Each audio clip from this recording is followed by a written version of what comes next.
All right. Excellent. Well, thank you everyone for joining. Those that are in here, we will get started here in just a moment. Give a chance for more people to get on board.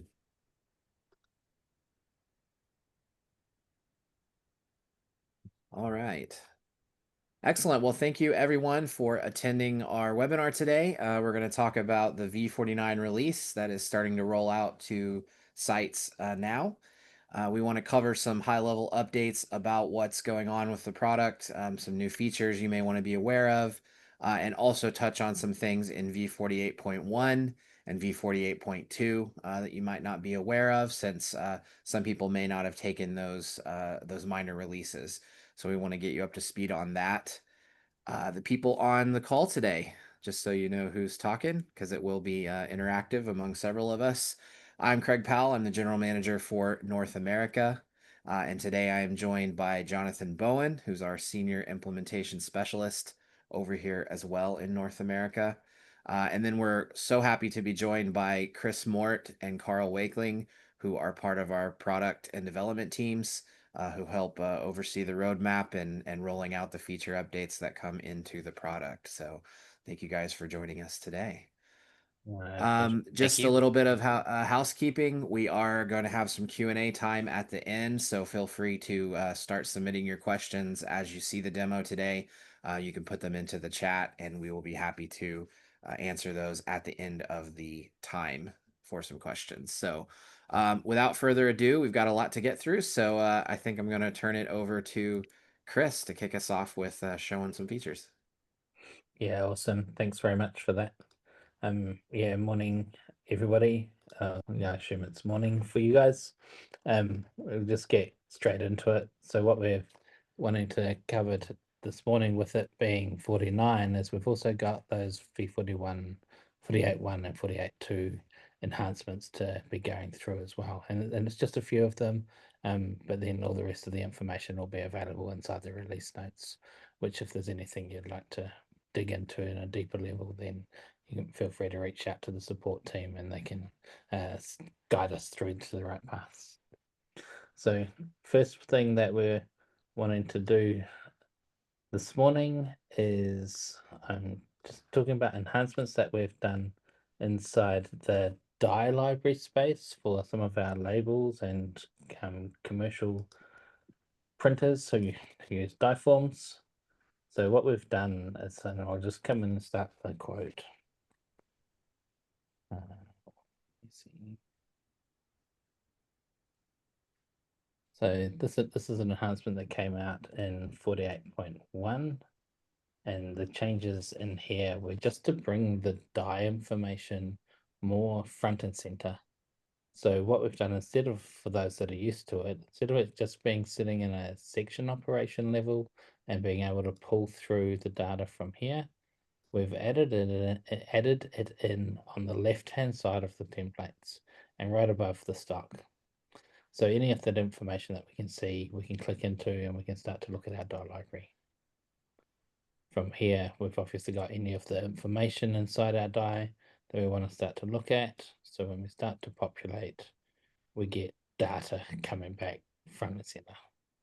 And I'll just get rid of this little floater. And once we're in here, we can expand more information.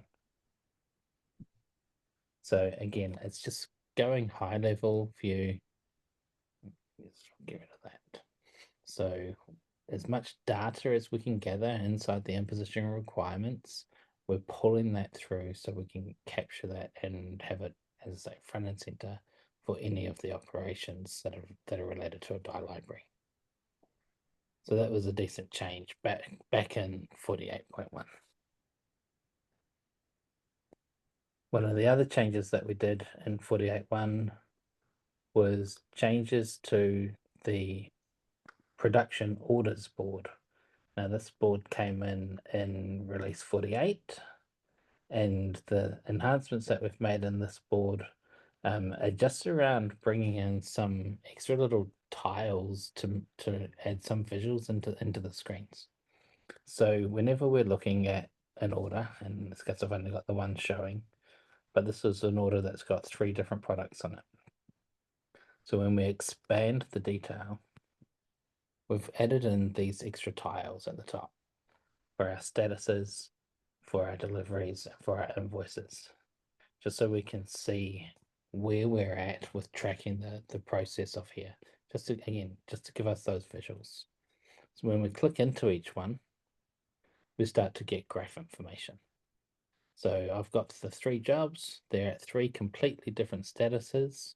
So we've got one at planning, one at plate making, and one that is actually completed. So we can dig into those to see detail. Same with when we come into deliveries. When we're looking at our deliveries, we can see that we've got 1 done and 2 are still sitting at pending. If I had lots of deliveries and I was staggering the deliveries throughout, then we'd end up with another bar graph here showing that we'd be able to click into over time to see those jobs and when they were delivered. If I come into here and click onto this, then clicking into there takes me directly into the dispatch tab, filtered down to the due deliveries that are still pending. And the last one on here being invoicing, same rules apply. So we've got 2 jobs still ready to invoice. We've created an invoice for the job that's actually been dispatched. And again, we can click into it, which will take us into the invoice screen, filtered down to this job. Now we've actually sent this job out. So it's just to give us some quick, easy information from a higher level management view. You don't have to dig too deep to see exactly where we are with some of this detail.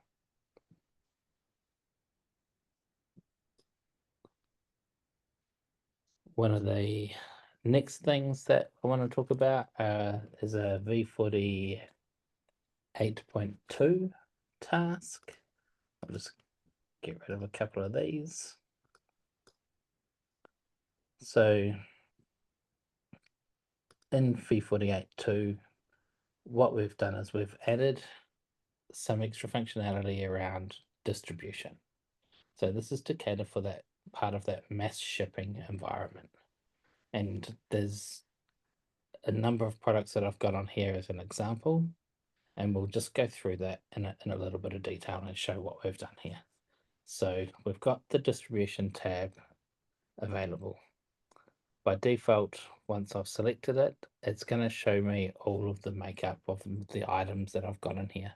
So in this case, we've got 5 items, but I've got a few of them that have got multiple versions attached to each. So we've broken down the version kinds, and we're breaking them out. Next product comes along, and again, we've got multiple versions sitting in there for that. 3 more products sitting at the bottom. We don't have any deliveries for those, any versions for those. So they're just the static product, just as they are. Now, from here, there's a couple of things that we've done. And one of them is obviously giving us the ability to start and manage the distribution. So at the quoting stage, we can click in here.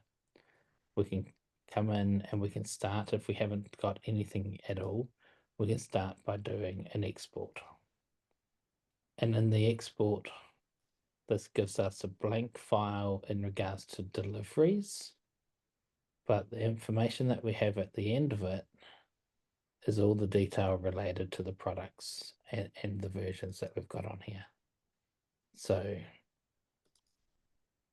the idea of this board and this report is that you need to be able to then populate any of the deliveries and select on which items you need for each delivery. And obviously, if it was like mass shipment and it's kind of like a mini campaign, then you can turn around and just have total variations between each of these.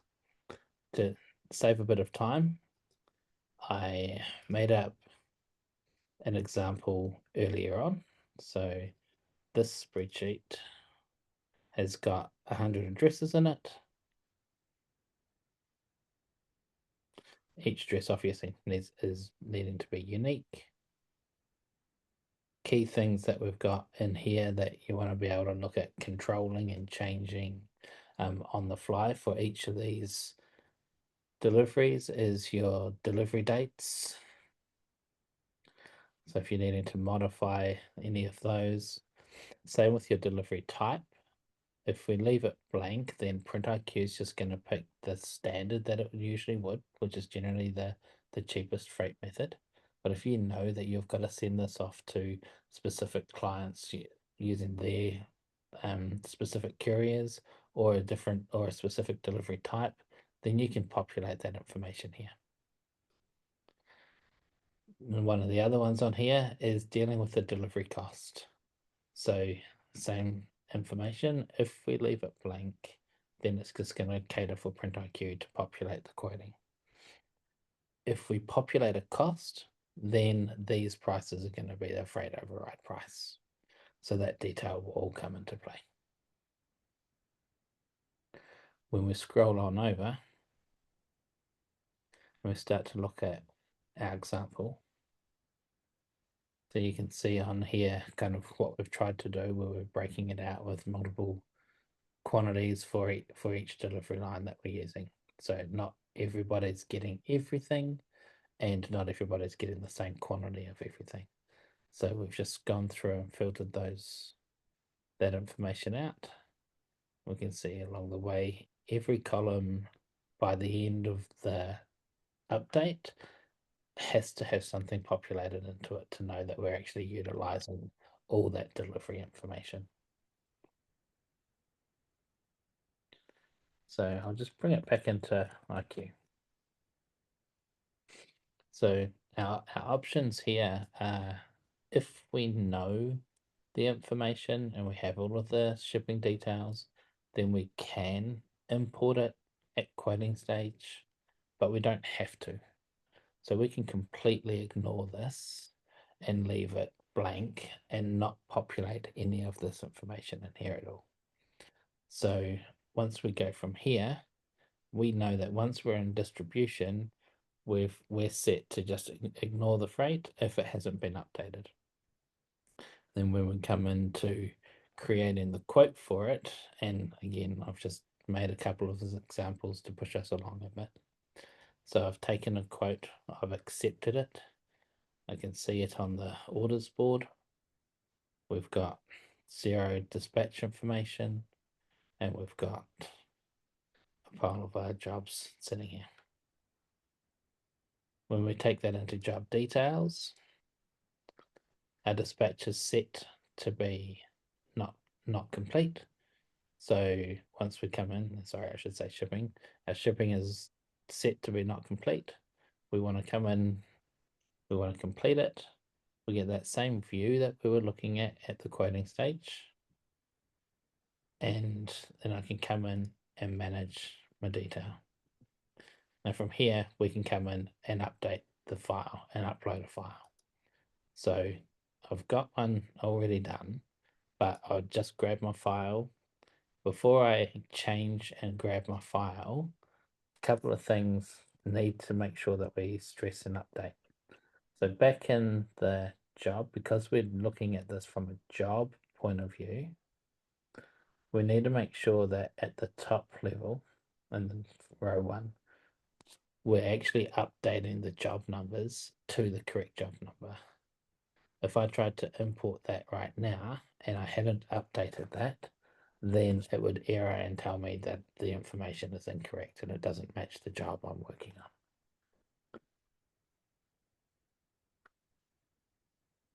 On this one here, we have job 716, which is what my spreadsheet is set up for. And in the dispatch of 716, I've loaded in the 100 deliveries. We've got all of that information showing on screen. So we can see there's quite a bit in here. So we won't need to scroll through all of it. The information that we're going to deal with from here is how do we use it from now on in. So you've got options, right? Because people do things a lot of different ways. So from our experience and research, we're getting a lot of feedback saying that people are just working off a spreadsheet. So if you've got the spreadsheet and you've populated it and added it into IQ like we have, then you could also print out that spreadsheet and use that as your collating instructions for the hand team. When we're ready to start to dispatch it, when we're in here, I want to start to filter through to find jobs from a specific date. So in this case, we've got 100 jobs on here. I'm going to have a look for jobs that are, excuse the way around that this is, but it's the 11th of August, and that's only based on the site I'm on. So when I filter down to my date, being my expected date here, then I've only got 11 results showing. So a lot less detail to work from, but I want to be able to be at the point that I'm now actually ready to work with these from a distribution mode. So I want to click this button here to distribute the filters. So it's going to turn 11 of those 100 deliveries into the fact that they are now ready to be distributed. We've still got 89 still ready to go in awaiting distribution. So for whatever reason, they, because we still be manufacturing these, or the kits may now have been collated, or we could just be working on a day-by-day basis to get these out the door. So then we're able to work on those. And once we're in distribution mode, from here, we're able to work on those just like we normally are with any other shipping information. So that was a big change that we did in there for 48.2. One of the other changes that we did in 48.2 takes me back to my labels space. So what we also been doing is we've been adding in a product catalog. So again, there's a lot of our customers that have set products for reordering purposes. Oh, sorry. So from there, we're wanting to be able to make it a little bit seamless for them to be able to produce those reorders nice and easy. So we'll start off, we'll come into the product category board. And on here, we're looking at any product that is one of these item types. So we've got IQ store items, we've got product ranges, SPCs, CSV products, static or variable quantity kits. Now on here, we've got a lot of detail about each individual item. You can click into it to get some more information and get a bigger thumbnail. We can click on to the eyeglass to edit the detail. Now this is just showing the range information at this point, so we can see what our SKUs are, if they're connected to any kits, and have the ability to add any notes in against these items. So whether they're specific PMS colors, for example, if we had to print either a flyer or a label in this case. So we can add those notes into play. Any internal notes will just stay exactly as internals. So then they will show up from a production point of view. So it's just being able to see that detail. Now, what I want to do is I want to make it work. So what else can we do from here? So once I've grabbed a customer,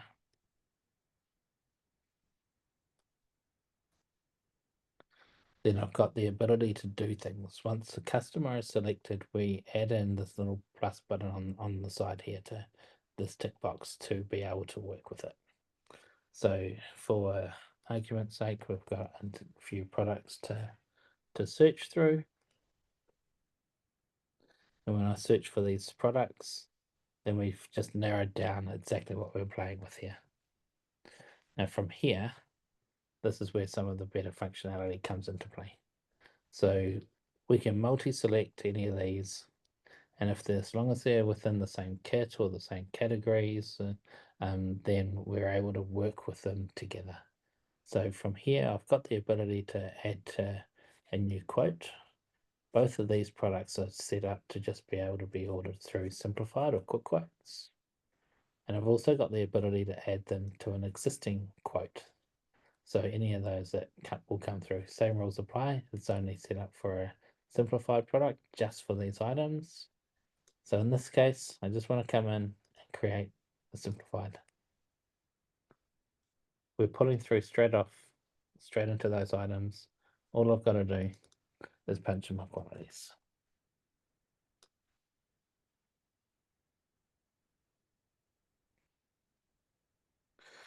Once we get price, then we've created a quote. So I'm going to use that quote and I'll come back to this information. So from here, it's just like normal. So we can go into the checkout and we can work with this and proceed this through or send this off to the client. The other thing I want to do with this quote is I want to go back to my products. I want to look at, let's see,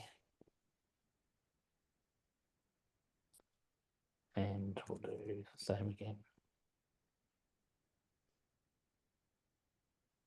And here I'm just going to use a few down the bottom. So if when I select these three, these ones give me the ability to go to a custom quote. Now you can have products set to go to either, but in this scenario, we've just got one set to go to one to each.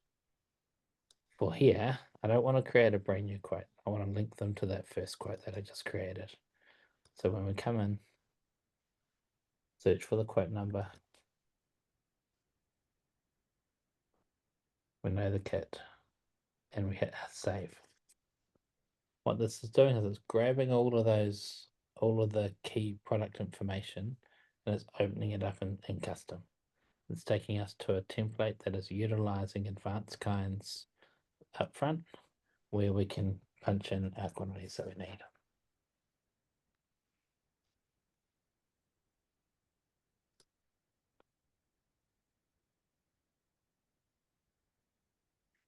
On here, if there were any other products that were within that same range and available, then I'd be able to select those and add those into the mix. Or if I wanted to look at picking from another whole range, then I can select that range here.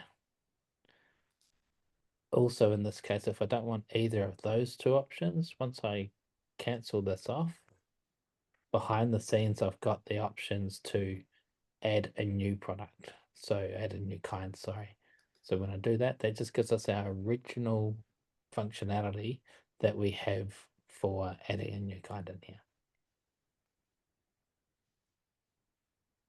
On here, because our products have been predefined, we're pulling in all of our dies. We've got all the information that we need. We've got our right stocks and processes and everything all preset. Any of our notes that we've added into those products with those three fields that we're having, we're able to see that information. As I said, the PMSs would see all that detail and quoting. So this way we can have a look at it and decide how we want to actually manufacture this. So when I go in here and I do a calculate runs and hit calculate, we know from using the run calculator that the system looks at the best fit for these products. Now, in this case, it's put two of them onto one run and my third one being my 9,000 quantity, because they're facing them all as three across, then we fit that smoothly on a second run all by itself. So doing the smarts of that then brings us into being able to come in and create our quote.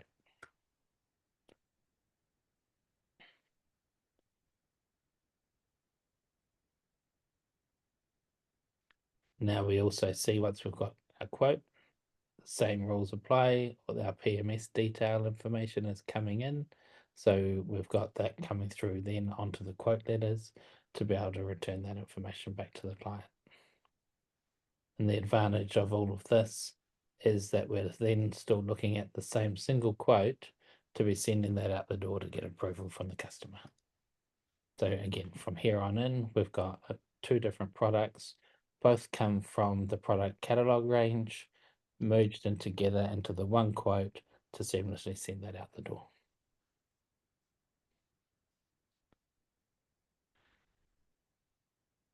Moving ahead from here, I'll just close off a couple of these tabs.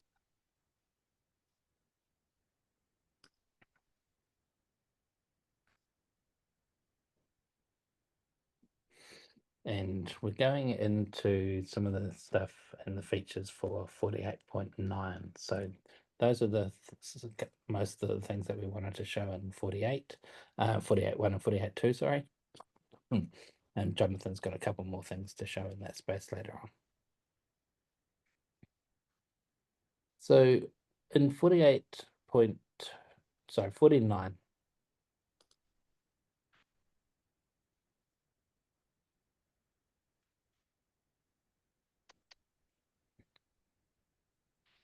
Right. What we've got in 49 as big features is we've made a lot of changes and pulled in, and I'll just come back to my home page while I talk this. Is we've created an inventory planning board, and the concept around it was to be able to streamline a lot of the clicks that we're doing for coming from a job, being able to go to a stock pick screen, place an order for that stock, and it's quite isolated at that point because you're doing a single job at a time if you're going down that path, or you're going down path number 2, which is just going into inventory or inventory purchase orders, and you're ordering the stock not connected at all to the job. So coming in and using the inventory planning board, we thought that was a good starting point for where we want to take this product and everything that it's doing. At the same time of that, we were turning around and bringing inventory statuses into play as well. Now we've started with the statuses. We're working on those currently through manufacturing jobs, and we'll push those into pick and pack type jobs a little bit later on. But we just wanted to get what we've got out into the market space as it is. So what we've got is I've got a quote that I've made up, and it's got a couple of products on it. So I just want to take these items and convert this into a job.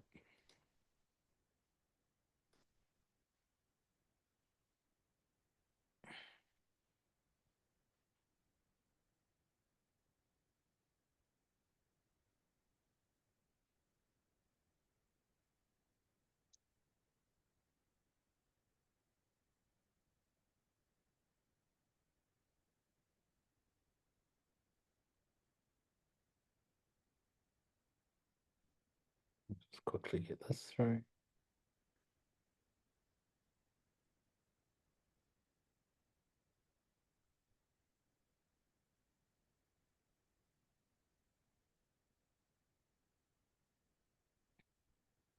So again, we're landing on the orders board. So changes to this board in this version is we've added in the inventory statuses over on the left hand side here. So when I expand this, and I'll just select these so we can see them clearly. All right, we've added in a group of them, so we've got it not checked, we've got it ready to pick, out of stock, partially in stock, awaiting goods, partially picked, and not applicable. So that was just to capture those for people that didn't really care too much about them.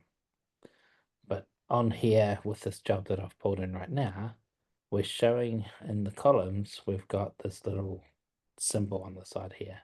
Now this is one that's catering for all the jobs that I've got on here, and this is showing that I don't have any stock, so I'm completely out of stock. This is always going to be our highest level view. So if one of these differs, then we're going to show the lower level at that point in regards to the icons. Once we expand this, we can see each job individually, and we'll see each individual job's status showing up for us. Now, this status column, it's available on a lot of the boards that we've got from a production point of view. So I'll just come across and we'll have a look at it from all jobs, and I'll open up pre-production as well.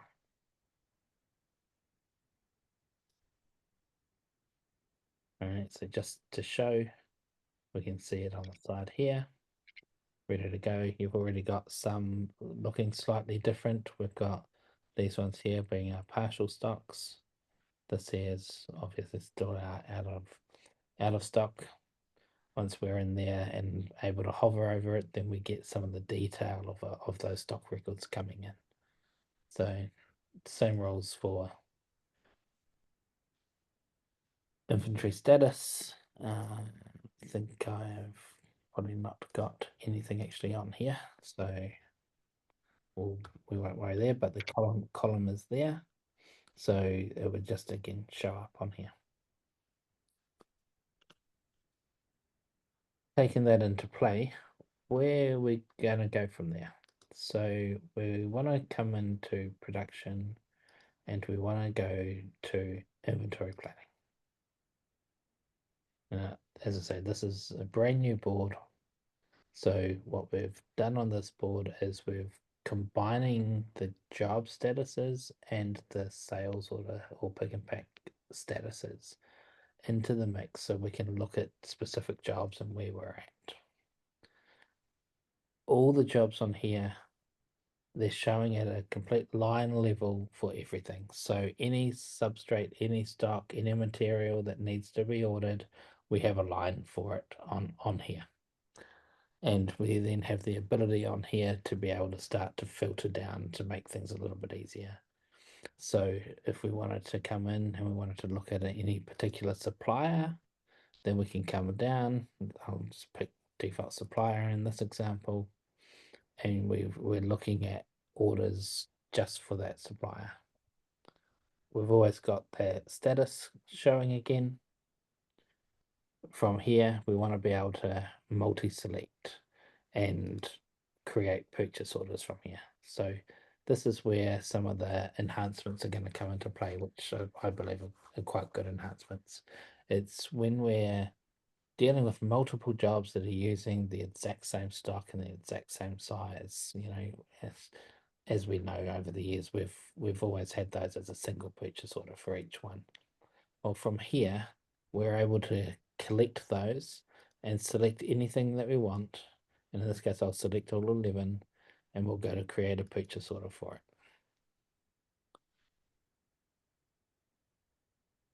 What we've done here is we've pre-populated everything for that supplier. We knew who that supplier was, so we've pulled that information across. If the material itself is available by multiple suppliers, it would have given me another little pop-up on the screen first to choose which supplier I actually want to be dealing with in this case. So for here, we only had single suppliers in it, so we don't get that pop-up. But what we do have is we have information about each job. So this first item is putting through the 300-gram artboard. It's got one job on it needing 2023 sheets. So we're pulling through that quantity. We've got key information that we can just expand this, and it shows us our job number and details from here. It's when we get further into the next line that we start to see some of the cooler stuff come into play. So we've got job 24, we've got job 20, we've got job 18, all ordering the same material. So each of these, we've got different quantities of each. There's 4 of each required. So we've pulled through a grand total of 12, being able to be what we need to actually order. And because these are in items of 1, then it's simple. We don't have to do anything extra on here. When we come down to some of the others, this one here is another good example, the 100-gram gloss art. We've got 1, 2, 3 jobs available for it. Grand total of 6,849 sheets needed. Now I've got a bit of a warning over here. And this is because this warning is popping up because my units that I'm ordering it are in units of 500. So it's not just single sheets. So I can't really just order 13.698 packets. So I've got to order those in full packets. So this is just an alert to say that I've got to update this and can make it go into 14. So then it will update my total sheets before we come in. And same with the bottom one. So let's make that say 13. And then we can create the purchase order. So, quite a lot of time saving coming into play by using this board if we go down this path. Again, it's not to overpower and override what people do. If people are used to using the stock details and coming through from there, then great, no problems at all. Keep doing what you're doing today. This way here, I think people will find that they'll probably be good uptake on it, and we should be able to see a lot of that getting used from our side. Just keep track of where we're on to, because careful of time. So once everything is in, the job has been ordered, come in. Now everything on here has disappeared from my board. Right, now I want to click on here and go show already ordered items. And in here, we're now seeing information. We've got our purchase order. If we've got a single, we can click onto it to get into the information. We've got all of our quantity on hands that are required to be able to produce what we're after. A lot of it, we don't have anything in stock, so we really need this order to come into play. If there is an order that had come in and we had an existing purchase order in play, you can actually come in and add it to an existing order, as long as that order hasn't been finalized and completed and receipted in. So from here, with these, I'll just come in, we'll scroll down, and we'll just receipt these in.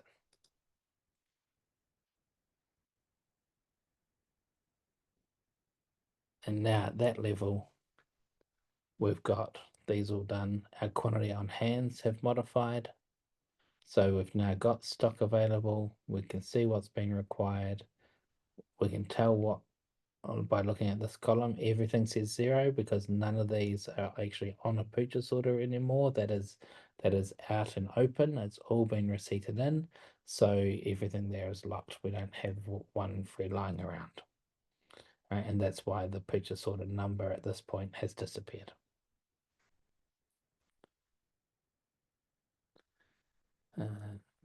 Just keep going.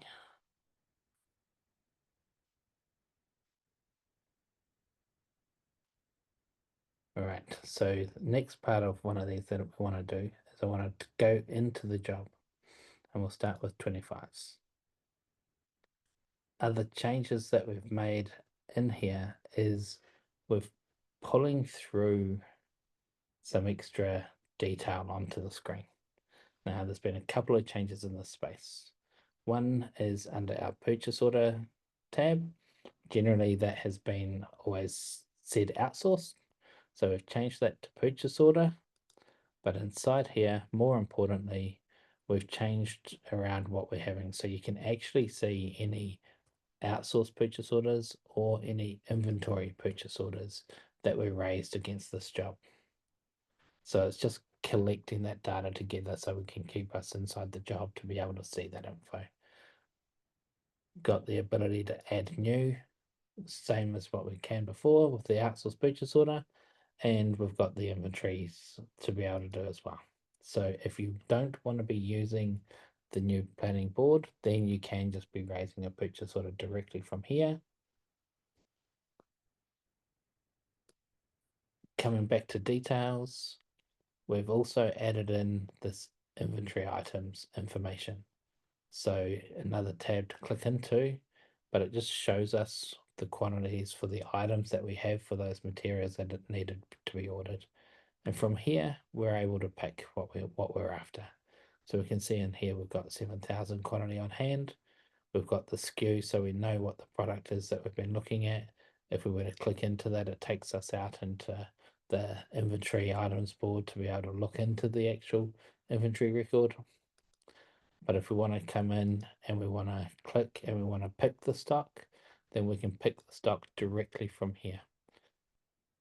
We can also receipt back in if we need to, But again, it's just bringing in a small part of what we've actually got on the stock pick screen. So hopefully that information is useful and we're able to see some of that, and you can see where we sort of wanted to picture and take the product. Couple more things still to go on here, so I'll just go a little bit faster on these. Again, I'll just close off some of these tabs.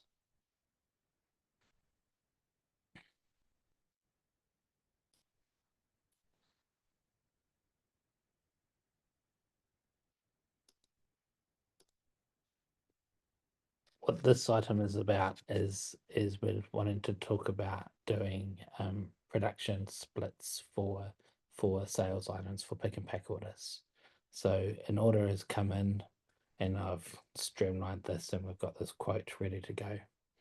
So from here, we want to order this. We've got two products on here. If we just open here, we can see that we've got two garments, two different quantities of each. Okay, it's when we come to accept it.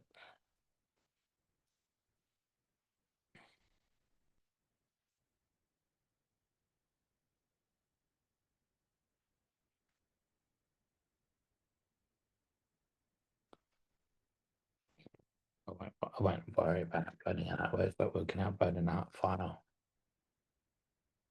That could be for the thermal printing.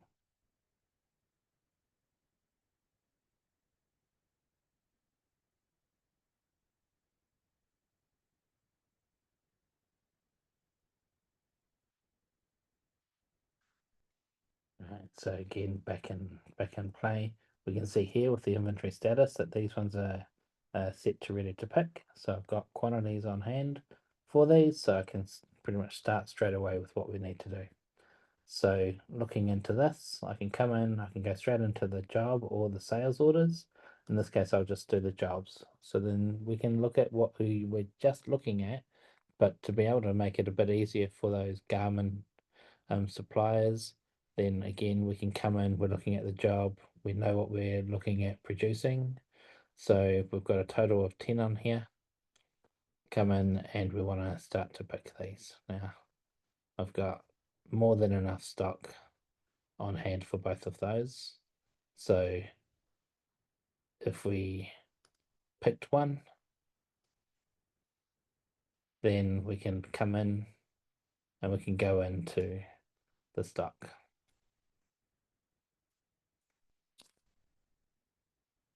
And from here, we're good, we're happy. I don't like that it's got 12 in stock, so I want to just quickly modify that on the fly here so we can turn this into an item that's going to be nothing on hand.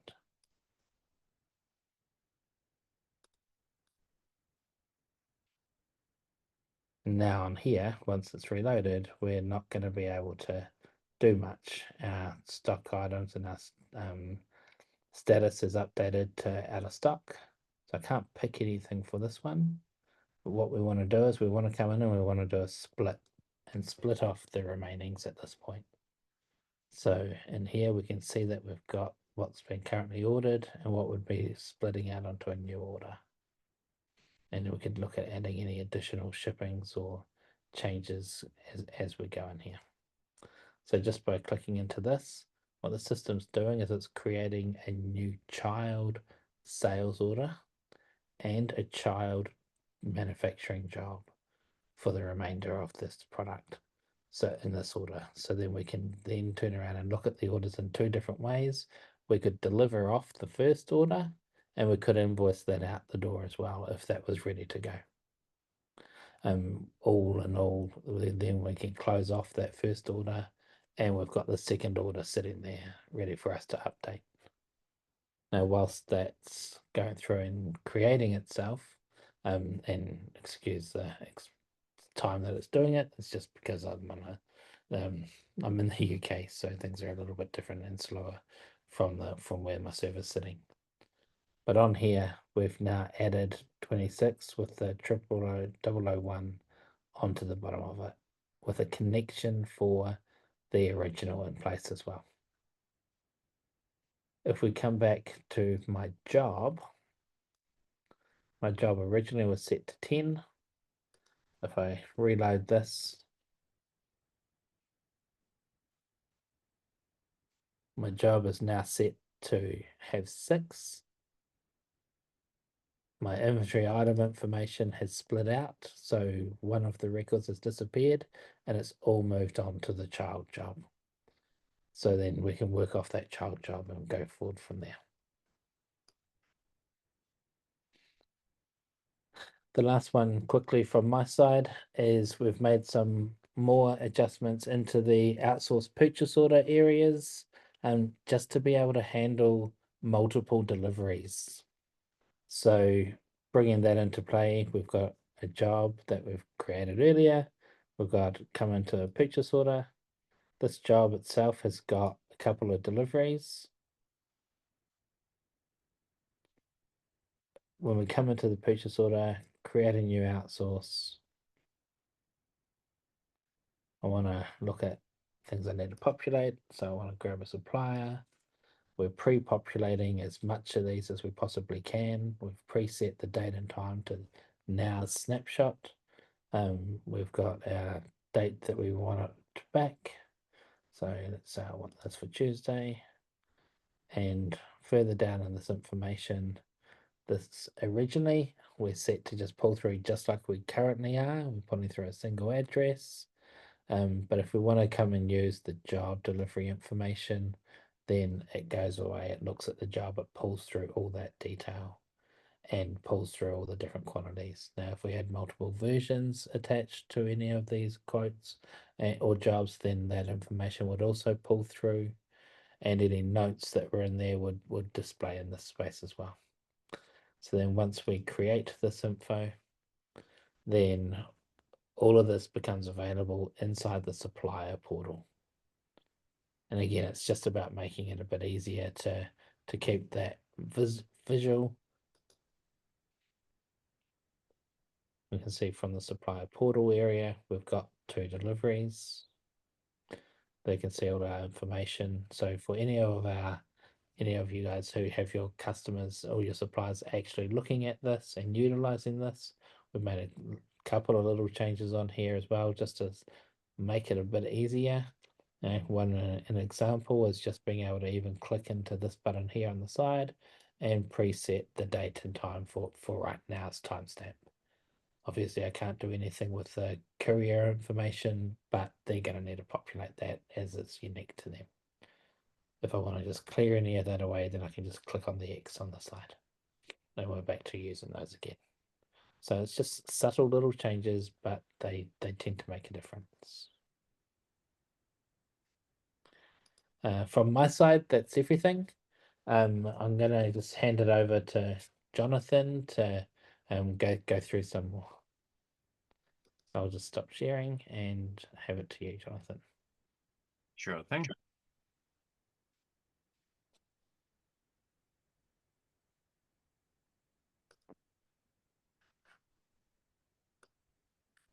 All right, so what we are looking at is a V48.2 feature, and it requires new freight. So if you don't have a new freight, then this is something that you will have to have. And what we're looking at is kinds-based shipping.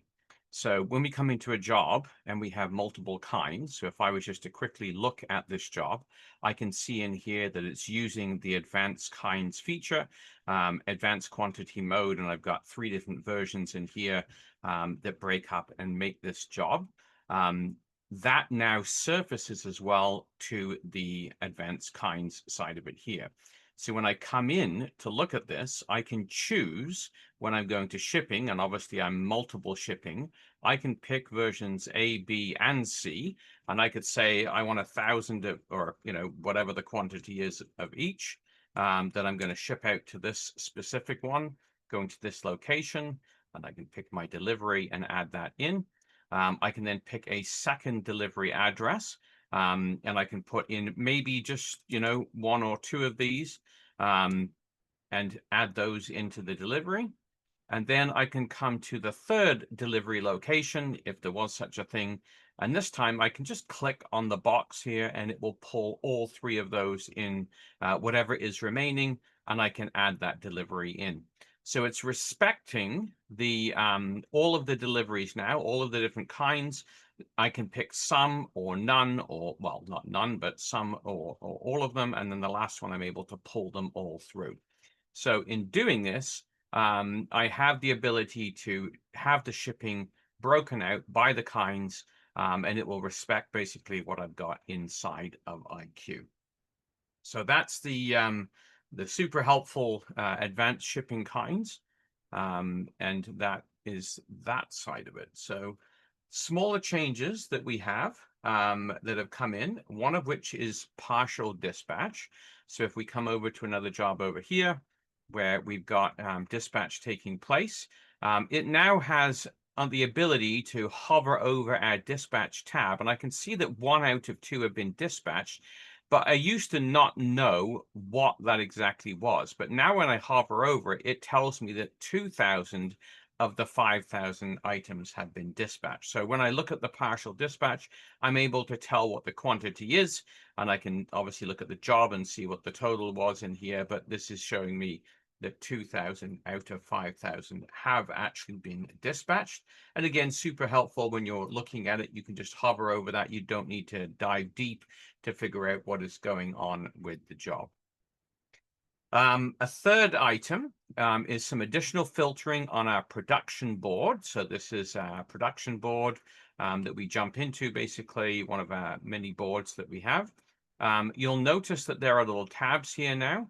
I can utilize those tabs now to conduct sorts. So I can sort for the 100-pound gloss and it will show up here, or 100-pound GSM. And I can also pick a size where I've got sizes that are showing up here. And there's lots of little sorts, sub-sorts that will drop down where I can pick any of these and then I can clear them, or I could select all of them. But those are little sub-sorts now that have been built into the green menu across the top, which really help, I think, to kind of show us exactly what's going on with any of these jobs. The other thing, of course, that's helpful is that on here, as Chris had showed, we do have the status of the inventory showing us exactly what is available and not available there as well. The other thing to point out is that time has been now converted over into hours and minutes. This was a request that came out of our users. Rather than decimals, we are using minutes, hours, minutes. So it's a lot easier for the person seeing it to view that. Don't forget, you can turn on the total operation time, total section time, and total production time. So the operation is whatever the specific thing is that we are doing in here. The section is what it's going to take to finish the section. And then the total production time is the whole job itself. So those are all turn onable by our little filter on the side, and it now displays everything in minutes as well. So when we're looking at that, we also have added some functionality in here. We're going to just look at probably the old jobs board in here. If I jump over there. And so in here, we have the ability to look at all of the jobs that are taking place at any given point in time. I've got all customers, all sites. This one's not going to show it to me. Let me just jump into the production board. It's probably a better one. Just make sure I've got everything selected, all locations and so on and so forth. I think I've got to be on this board here. There we go. Now I can see everything. All right. So on this board here, one of the things that now is visible is the ability to change the quantity that you can see on any given board. Now this applies throughout. All of the boards will handle this. So I can change it from 50 to 100 to 250, whatever I want to do. That applies now to all of our boards as we go through. We can change that quantity. And then having that larger quantity, I can then choose specific things. So if I'm looking at, selecting multiple items, if I wanted to grab a couple of jobs in here, and I've got disparate jobs, I can now move down to my second or third board and I can grab a couple more in here as well. Once it pops over there, I can tick these off as well. And you'll notice that my number here is increasing, and that works across all of the boards now. So I can grab from different boards, first of all, increase the number, and then grab a bunch of those together. If I want to change then status, set dates, or put them together as a series or whatever I want to do, I can do that now across multiple boards. So it does work on inventory as well, which is super helpful. And as Chris was talking about, we've got the inventory planning board, where you can do a similar type of thing, where we can look at inventory. We can pick our supplier as the default supplier. We can look at the item types and say, I'm just interested in paper. I can then sort by item code. And for instance, I could come in here and I could select a bunch of items and say, we're going to order all of those. And basically move ahead, add them to an existing or create a new purchase order. But again, if I needed to do it by supplier, I can jump multiple screens and say, I also want to grab other items here for the same supplier and add them to my purchase order. So very helpful when it comes to being able to push forward. I can change my amount of rows I can see, and I'm able to turn around and click through multiple items as well. So both of those are enhancements that have been made and are, quite helpful little things, especially those of us who deal a lot with stock. When you're trying to do orders and you don't want to be ordering onesie twosie or just going straight to the inventory board, you can now look at your items across multiple tabs on your board, and then pick from there what you want to add to your purchase orders or add them to an existing one. So those are the smaller changes that I just have highlighted. I'm just going to pass it over now, realizing that we are tight for time, to Carl, who's going to talk about some integrations. Sounds good. Thanks, Jonathan. I'll share my screen and get on with it.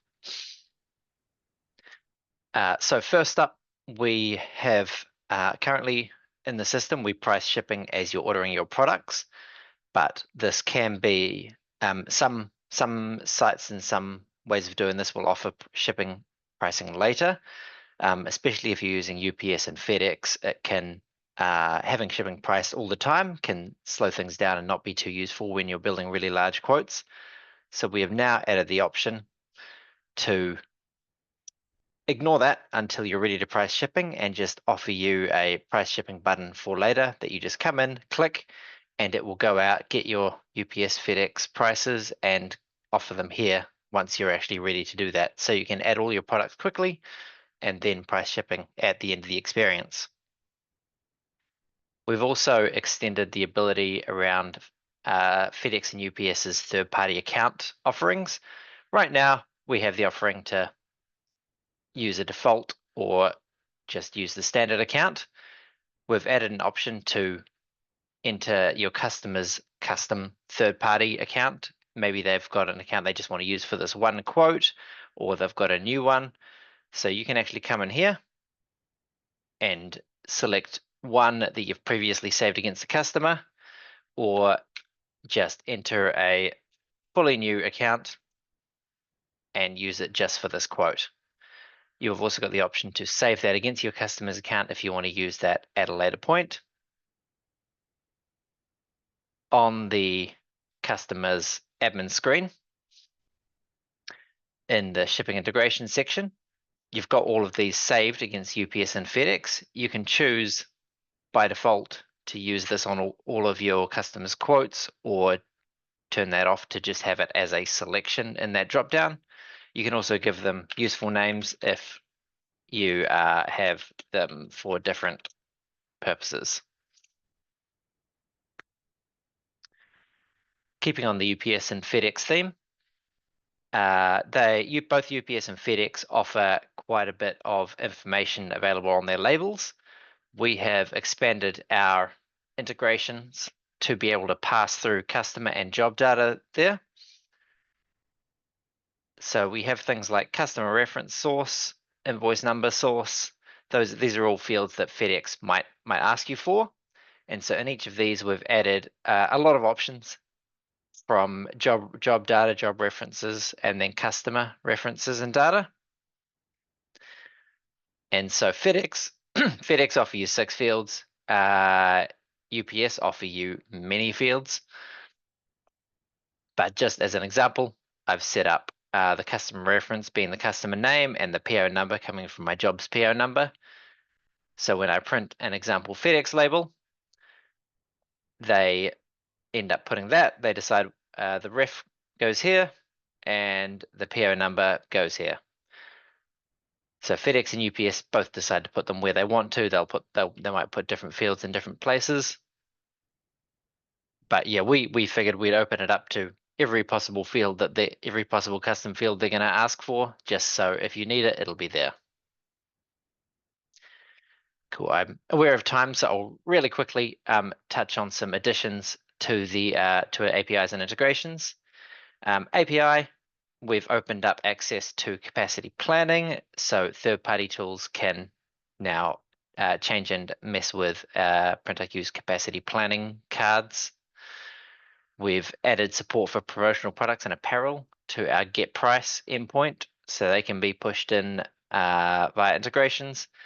And we've added the ability to pass payment informations when creating an order. So not just create a job and create an invoice, but we can now say that invoice is paid and pass a reference for that payment as well. Integrations wise, we've upgraded our file uploaded engine to handle more types of SFTP, more types of file storage servers, and handle session resumption if you support that as well. We've also launched a PageFlex web to print integration. And we've added support for Node.js, a different scripting language, in our Switch integration. Right, let me hand that back over to Craig. All right, excellent. Yeah, so I know some people had submitted questions. We've been answering them live on the call. I think one that hasn't been answered yet, Chris, if you wanted to take, was with the bulk distribution example of 100+ potential deliveries, can you bulk create the FedEx labels, or do you have to create each consignment one by one? Yeah, I probably actually need Carl to answer that one. That's why I've left that Okay. one. Wasn't 100% sure myself. But we can double check and we can find out and come back to you if we're not too sure. Okay. Yeah, I think we should check on that one. Okay, excellent. Then we will follow up, Kyle, with you on that. So we'll set up a session for you. Doesn't look like we have any other questions at the moment. So we'll go ahead and end the webinar for today, but we do appreciate everybody coming. Obviously, if you think of another question after, feel free to send us an email. Let us know that. You can also put in a support ticket as well through the desk support if you need to, and we're happy to do any follow-up sessions or answer any questions for you after the fact. We will be sending out this recording for you to review as well, and including those release notes for V49 as well as V48.1 and 2, so that you can get up to speed on that. We are in the process of rolling out V49 to UATs at the moment, so if you have a UAT site and would like to get V49 on there and have not already been have that scheduled, also feel free to reach out to us if you are interested in it. So thank you again. Thank you to everyone who joined today to give the demo. We appreciate your time. Thank you for joining. See you next time. Thanks, everyone. Thank Take you. care.